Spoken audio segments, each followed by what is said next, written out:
the matches will not be as one-sided as what we just watched, but I think Miracle is just on another class of play right now. Like I think they're. If I had to predict all the way, like I would predict of these 3 remaining teams that Miracle will actually go to BlizzCon, which is crazy to say. Like actually crazy, but that's where we are. Like Miracle is really good right now. Yeah, in history, of course, they did beat Ballistics. So that's going to be the story we'll be telling you guys tomorrow when we start. If they win. If they win against BlossoM, which seems very likely, yes.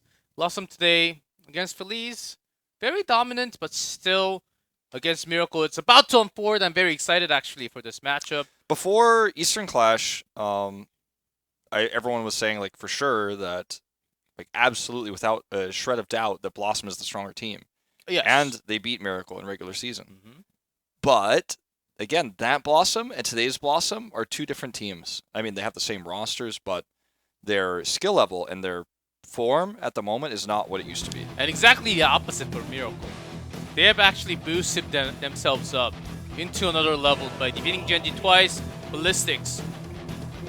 I think back-to-back must be a little tiring, but they got that kind of a quick 3-0, I would say, against Feliz. It shouldn't be too much of a stress.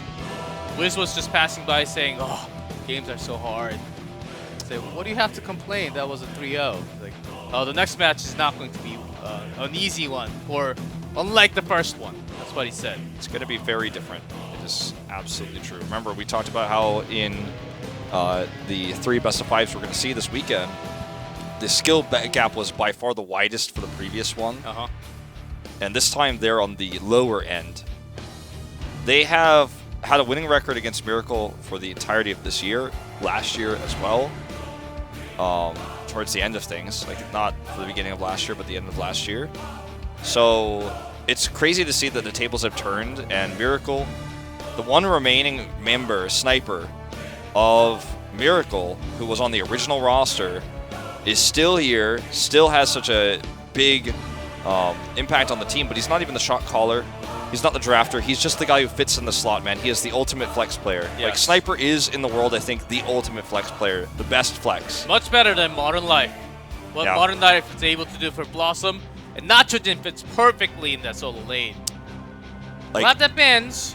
Raxus is open, okay. Sniper has never been this close to qualifying for BlizzCon since he was on DK when he won in 2015. So 3 years later, he has to win this series and one more, and he'll have a second chance at BlizzCon.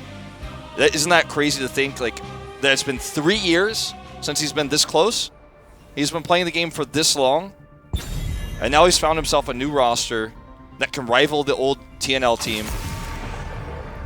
And what a story. I mean, to see Miracle's rise through Part 2, not even Part 1, Part 2 only, they've made such improvements that now we say that they're the underdogs. BlossoM are the underdogs against Miracle. Partially the help of the Thrall meta has boosted them up greatly in that series, especially against Genji, who was actually willing to give up a lot of Thralls. BlossoM did show their Thralls. The final game against Feliz, I think they do want to even think about that ban. It is Spider. Thrall can have a big impact on the solo lane. Maybe not as much in the wave clear, but the impact that he can make during the team fight is what makes him really powerful. Yeah. We've seen the priority of Tyrande and Phoenix from BlossoM on this map. They will have second rotation again. This is their map pick, just like it was in the previous series. The first ban over to Miracle, meaning they have to think about that second set very closely. If Miracle just goes down a more traditional path here and takes the Tyrande, they will not have that opportunity that they had previously. So maybe BlossoM just bans the Tyrande here and goes a different path. Nope, they'll ban the Phoenix rather, in fact. You know, Phoenix has been super impactful heroes. Wave clear is amazing for this map. But now they can't get that stun comp they used against Feliz on this map. Maybe they don't really care about that too much because they've always got the Raynor Deckard that has been the real duo for them. Yeah. Not just on this map. When they ban Phoenix, Raynor seems to be the one to go for BlossoM. Well, Diablo's open, so I think they're just going to take Medivh Diablo here, it looks like, since the Medivh lock-in. Or Azul. Well, we'll see the Raynor first. Zool is definitely a possibility. Yeah, with this. with the Medivh. He becomes so unkillable. Yeah, It's crazy. That just has been the pair with Irel, Medivh, one of the DPS, Zool, and a support. The problem with leaving Diablo open like this now is now you've given Miracle Turon to Diablo. And that is absolutely terrifying. They take the Hanzo for more wave clear and extra damage. I think this has to be the Diablo, yeah. So this is the pairing that Feliz refused to take when they had the chance to, when they took Muradin instead. And now we're going to show you guys, Miracle will show you guys the power of this combination of Tyrande and a tank that can siege forward, stun, line those up. Yes, and that's the reason why they banned Phoenix in a way, because to remove that synergy with Phoenix, Diablo potentially, but Miracle's got that Zeratul play that could come out as well. Yrel would have been great with this too, so that's a smart ban here. And they banned the Zool? Yes, it was coming. I know about it. O-Prime knows about it. We all Everyone know knows about like, it. It's very predictable. It would have been crazy to see this. Like, if you look to see this draft 2 months ago, everyone loses their minds about this. Like, did he misclick? But in today's world, like, now guess what? You've lost Zool and Diablo. That's why you have to Medivh Diablo, I think, and leave the Raynor. What is Medivh's purpose in this draft now? Like, what is... He can delay turn-ins, and that's about it. There's no Garrosh, and Honkano was saying that no one's gonna let me play Stitches anymore, but now it actually becomes a chance with that Portal play, with that Gorge. Not a bad choice, actually, having an Entomb, but Raynor as a main DPS source against Diablo, that's going to be a tough wall to break through. Malthael is going to be great in that matchup against Leoric. The burst damage is real. And Junkrat, for all the reasons we mentioned in the previous series, fantastic on this map. Now we're looking for Honkano's pick. And, you know, he would have loved to play Zool here. But it's banned. It's predictable. He's smiling. Stitches, see? Exactly. So they turn aside, go to plan B without that Zool. Yeah, that's exactly what this is. That is exactly what this is. I don't think I could have put the words better myself. This is straight up a plan B. Yeah, plan B, which is not too bad, I would say. It actually fits the map. But Raynor, only source of damage, if they are able to actually get away from that Gorge. So we need, first of all, good hooks from Honkano this game. It's going to be tough. He had some fantastic hooks in the late game with Fishing Hook on Volskaya just moments ago. But you better hope, I think, if you're BlossoM, that they get the first Web Weaver push. Because if they do not, they will lose their walls. Gorge, Medivh, no longer really a threat, no longer really that terrifying. I mean, you could still get kills with it, but it's not impossible. But the Medivh pick had 2 main heroes they wanted. They wanted either the Zool or the Diablo. They thought, Miracle will never see through our pick here, we'll get the Zool. But they banned it.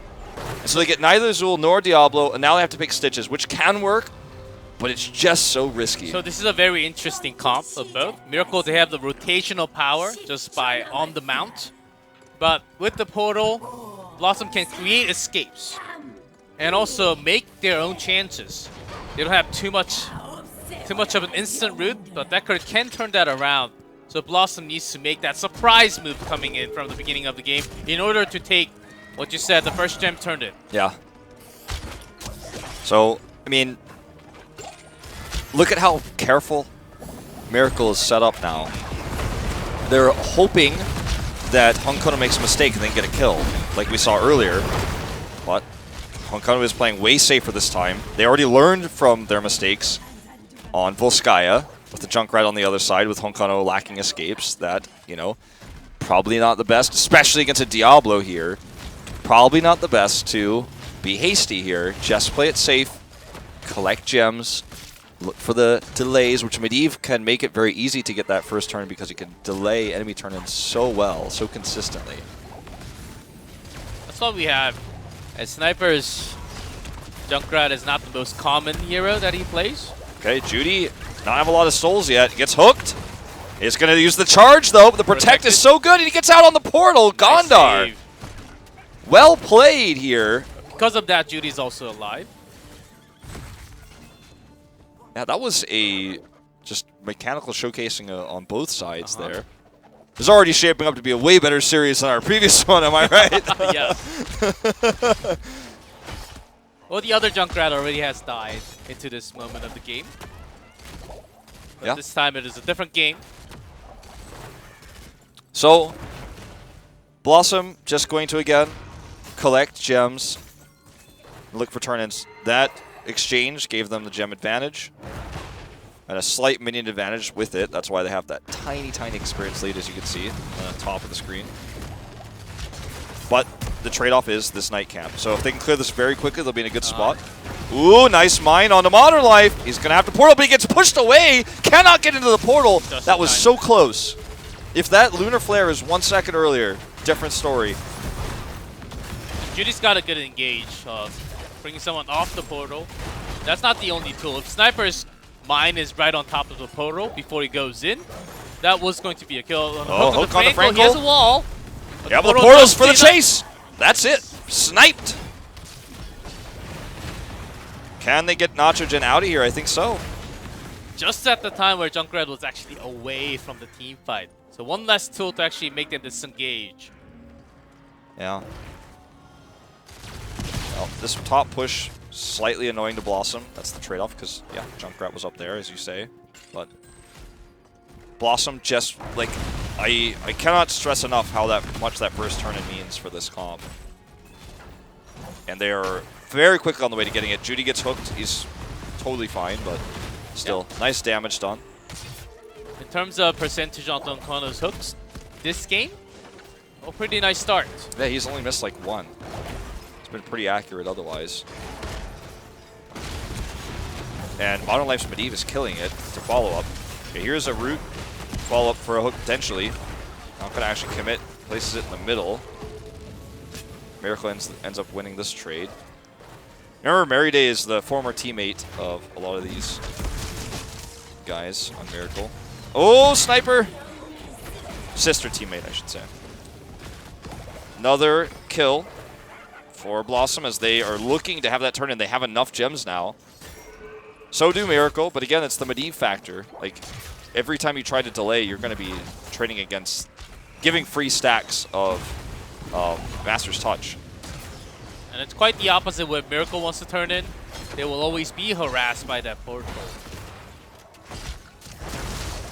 So they don't get the full turn in. They still have 33 in their hands. It's enough to get a first set of Web Weavers. But that kill actually was not too significant. They were able to delay a lot of the gems being turned in. Ooh, Nitrogen caught here, but Modern Life gets stunned. Where's that portal? He needs it. There it is. Oh, but he's going to bleed out. Before he can mount, he bleeds out. That's the end of his Master's Touch stacks. He's going to have to start over from 0. Such a significant kill here for Miracle. And finally, the Lunar Flare connects. There's been 3 big attempts from Miracle, and this is the one that really hits home. This is the one that prevents him from portaling. And he's so frustrated. He hasn't even locked in his 7 talent yet. Oh, the cube does not hit. Just out of range. Judy makes a great engage. He knows every single... Wiz is going to die too? Almost. Oh! There's the Lunar Flare. Stacks complete here for Judy. Meanwhile, this is not good. That one kill for Miracle gets on the Web Weavers. It denies the first Web Weaver push that BlossoM so desperately needed with this composition. And it happens to be Medivh. So Judy picked on the right target, having the perfect wall there. And when Medivh is dead, he cannot delay these turn-ins, Yes. so Miracle gets the turn-ins in. And it's all just... It happens at one Lunar Flare. That's so all you need. Their post-10 Kidnap. Kidnap comp is already weaker by this first Web Weaver. Let's see how effective they actually make this one as. Trying to delay. Focusing on the Frankel just over the wall, but not enough. Okay, nice engage here by BlossoM. But That's got to be stopped. Frankel should know that the portals are coming. It should be nowhere near all the comp of BlossoM. yeah, that was a bit over the line. Well, that's going to hurt this push, but it's still pretty significant. And he'll be respawned before these are cleared, so he can, you know, at least attempt to get the double turn in. But because of that kill, the other kills, and the fact that none of these walls go down, not even a single cannon tower, I believe, BlossoM's actually still ahead in experience. Like, they're actually closer to 10, so they're still in a good spot. Yeah, they have 100. All they need is 5 more for the next back-to-back tournament. When they have 1, they can actually bring a lot more. Modern Life is actually so frustrated. You could tell by how he lost half his health bar to try to get 3 stacks, and he only got 1. Like, he's so mad right now, you know it. And Judy's maxed out souls. Yeah. And Medivh cannot deal with Diablo too well against him alone. And even Gondar as a Rainer, when maxed out soul Diablo late game, unless Gondar is able to defeat 40 basic attack damage to Diablo, he's not going to win. So, I mean, remember that BlossoM, the key was to get 10 first. That's why we were saying they needed to get the first Web Weaver push. But because they trade up in kills and prevented the push from doing anything, they didn't actually need that specifically. This Web Weaver push is just as fine because they get 10 first, they get the Gorge, and everything that they planned on doing can now be executed once again. They have it roll this within game 2. forward. Oh, Judy throwing away from the portal, nicely done. Hanzo just having the assassin move away from the wall. Just knowing that he will be gorged. He will be the first target every single time. Well, this is still, you know, absolutely fine for BlossoM. They are very fine with this push. And they still have their cannon towers up. Oh, Honkono getting caught, though. That's not fine. He's going to have to be healed.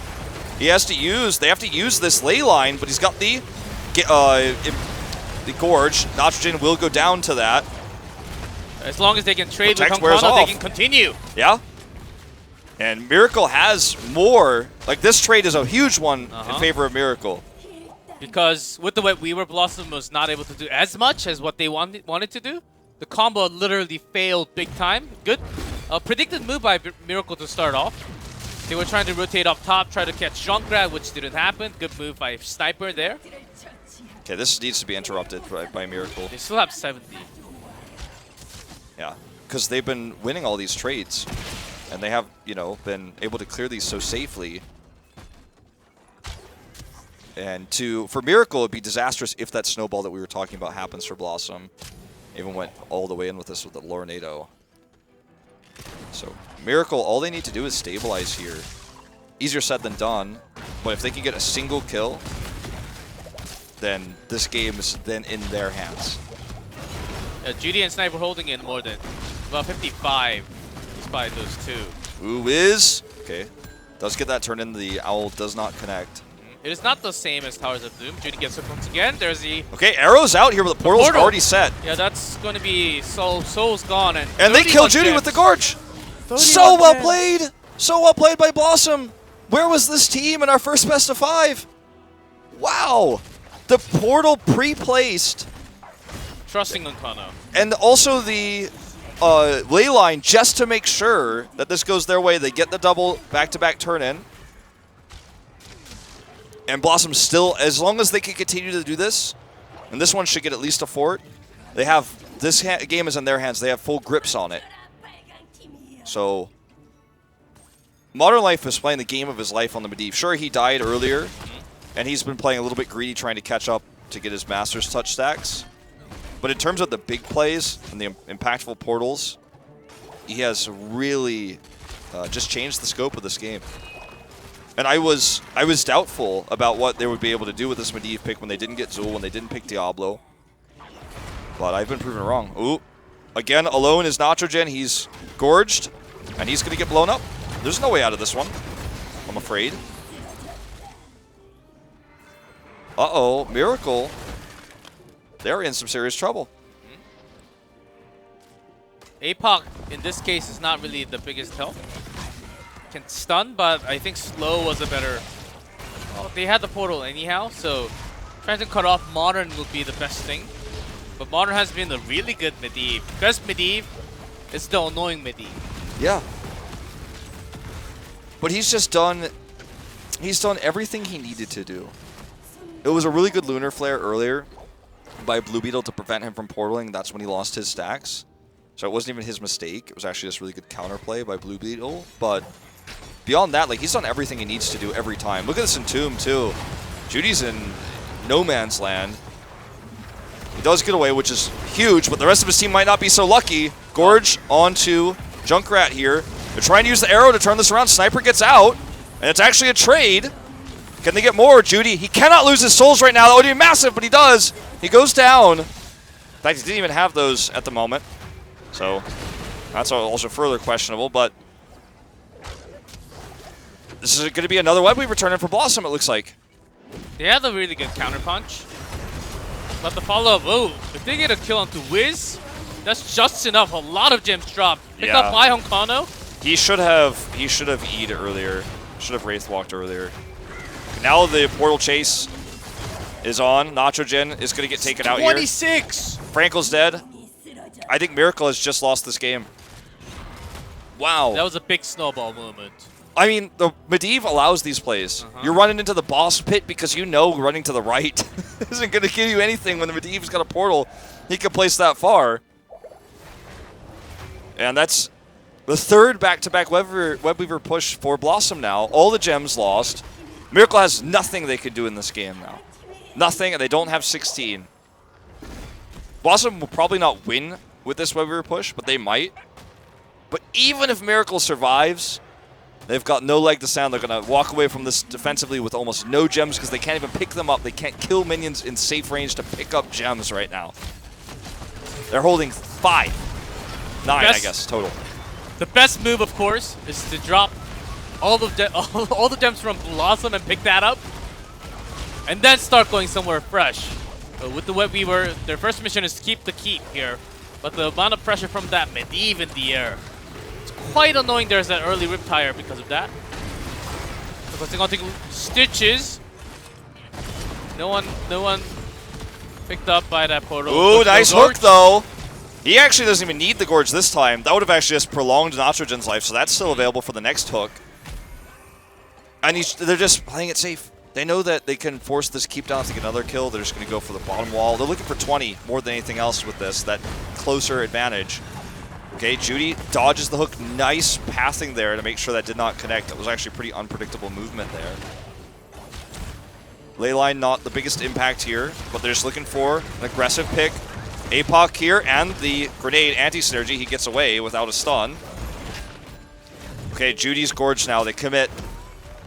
No portal this time, no arrows. Oh, look at that Entomb! They cannot come over to peel for him! Nice zoning by Wiz. Smart play there. Blue Beetle is going to go down here, it looks like. Gets killed by the Q there from Medivh. And they might actually be able to make those keeps a reality here. They might actually be able to push those down. There's no minion wave. But with 2 dead, I mean, they could just stay here, basically. And Miracle suddenly finds themselves in such a bad spot. Wow. This is a just absolutely brilliant game from Modern Life. He is playing so well. And Honkano is playing a better Stitches than we just saw previously. Much, much better. All those hooks, even on the Judy, as long as he knows that he brings 1 target. He knows that he's going to get a better trade every single time. Trusting into Modern's Medivh, which he played not too many times, but just enough few times that the team actually can coordinate perfectly with him. This is a scary comp. Yeah.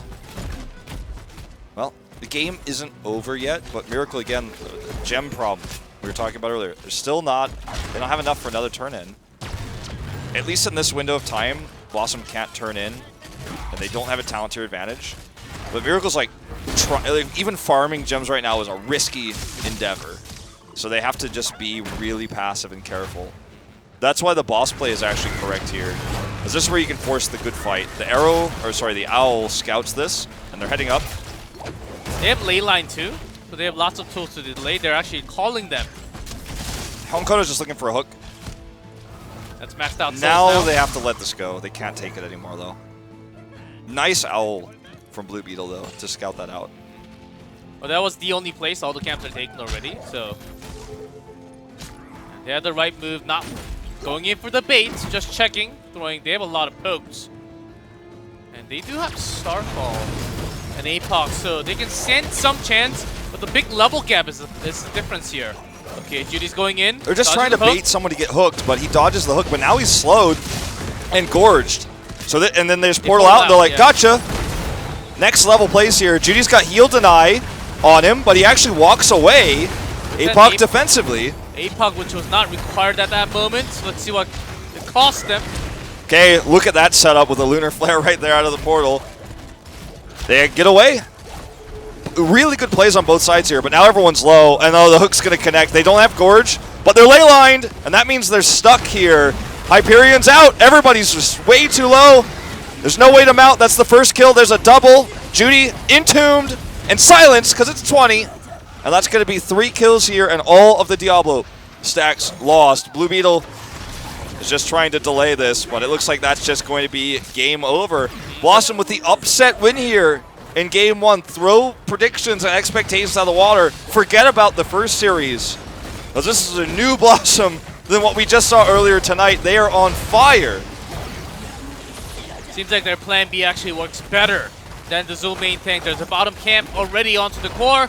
They have all 5 men. Diablo alone can't do a thing here, as you can just watch the core goes down in Stitch's belly. Yep, it's not a good view. It's going to keep his KDI or KDA up a little bit higher, but that's all he's going to do by escaping here. And that's Game 1. Over to Team BlossoM. Very clean. Very, very clean. We've got ourselves a series on our hands, I think, here now, after that first game. The Zul ban was so smart by Miracle. They had, I think, what everyone would agree to be the better draft, the safer draft. But Modern Life's Medivh, despite an early death, despite late finishing of his Master's Touch, that's his only death this game, and he played a brilliant Medivh. It was a treat to watch. And Gondar's DPS, we thought it was going to be very hard for him to actually catch hold of Diablo, but when they have him alone, can have 5 men focusing on him alone. When you have Decker, the Emerald hits, less healing, basically no healing from Tyrande happening, so he could grab anyone he wanted. Franco had to use that agility over the wall every single time there was a hook or even a portal open in front of him, so he couldn't really be engaging in fight as much. So yeah. Overall, very smart drafting. Their plan B seems stronger than their plan A, actually. Yeah, and I mean, this is one of those cool things where I think I do stand behind what I said earlier, and I think a lot of people would probably agree with this. Sometimes you have a draft that's actually inferior, but your execution can actually make it the better draft. Yes. Like if you play, like I don't think if you put like if AlphaGo was in Heroes, right, and you put these 2 drafts next to each other, like yeah, probably like Stitch is going to be pretty good, right, and he's going to hit every hook, and like maybe it's the better draft. But with like actual players at this level of play at our second round of playoffs here, like I think most people would agree again that the better draft was for Miracle, but you couldn't imagine that Modern Life would have this incredible game of Medivh. Honkono would hit those hooks when it mattered on Stitches, and then it's a totally different story. Yeah, it's kind of funny because last series, Honkono missed a lot of hooks. Yeah. And during the interview said, I don't think the teammates are going to let me I know. play because I missed so many. And because of the draft, how it worked, they kind of had to fit in Stitches. We all knew that was coming. Yeah. So he was actually forced to play Stitches this time. Lands on perfect, hooks so many times. I think he had almost about 70% hooking the minions sometimes, but other than those, he was actually grabbing onto a lot of DPS, all the Judy hooks all the time, and that's all he needed because he has the Modern Life's cover all the time with that portal away Gorge, and it's not really hard to do when you just Gorge. You just click on one target and then right click onto the portal. Yeah, it's very easy to kind of set all of that up. Once you're in position to do so, which it's always what Stitches' limiting factor is kind of get into position to do that. But if you have a portal that's placed at a timing window where you know Flare's already been used, you go in there, you gorge someone, then you take the same exact portal out, and then you've done it, you know? Or you catch someone like Nitrogen, who's out of position, split pushing, because they're so down on gems, they have to send someone to the split soak. Miracle knew they were behind, they tried to soak, they tried to get those gems back in, but BlossoM knew every advantage they had, and they were able to push those super hard, like saying, okay, well, if you're going to go into lane, then we're going to fight you, we're going to kill you, we're going to show boss twice, and I'm going to set up a hook when you try to come in there, and then they get the Gorge on Judy, portal away, and then that's all she wrote. Like, very well played. Yeah, now that's a win for BlossoM. And it is their favorite match, Spider, but Miracle has a history of not unlike other Korean teams, when they lose, they choose map. And that's actually how they won the match against Gen G.